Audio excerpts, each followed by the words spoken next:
ধৰা হল আপোনালোকৰ মোবাইলটো কোনোবাই চুৰি কৰি লৈ গ'ল তাৰ পিছত আপোনালোকৰ নিশ্চয় ভয় থাকিব যে মোবাইলত থকা ডেটাসমূহ বেংকৰ পইচা পাতি এইবিলাকৰ যাতে কোনো মিসইউজ নহয় এইবিলাক সমস্যাৰ পৰা সমাধান পাবলৈ গভৰ্ণমেণ্টে এটি ওয়েবসাইট খুলিছে যাৰ নাম হৈছে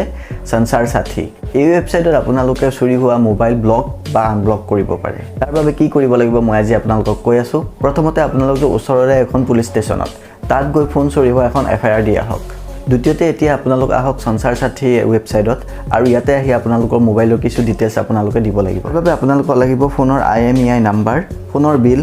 এফআইআৰ কমপ্লেইন কৰা এটা কপি ডিটেইলছখিনি ফিল কৰাৰ পিছত আপোনালোকে এটি ৰিকুৱেষ্ট আইডি পাব ৰিকুৱেষ্ট ভেৰিফাই হোৱা 24 ঘণ্টাৰ ভিতৰতে আপোনালোকৰ মোবাইলটো ব্লক কৰা হ'ব তাৰ পাছত আৰু হেতু মোবাইলত কোনো বেলেগ সিম ইউজ কৰিব নোৱাৰে যদি কোনোবাই মোবাইলটোত সিম ভৰাই তেনেহলে লোকেশন পুলিচৰ হাতত আহি যাব আৰু সেই লোকেশনৰ ডিটেইলছ দিয়ে মোবাইলটো উলিয়াব পাৰি মোবাইলটো পোৱাৰ পিছত এইটো ওয়েবসাইটতে আহি আপোনালোকৰ মোবাইলটো আনব্লক কৰিব লাগিব ভিডিঅ'টো ভাল লাগিছে যদি ভিডিঅ'টো লাইক কৰক ইউটিউবত মোক সাবস্ক্ৰাইব কৰি দিব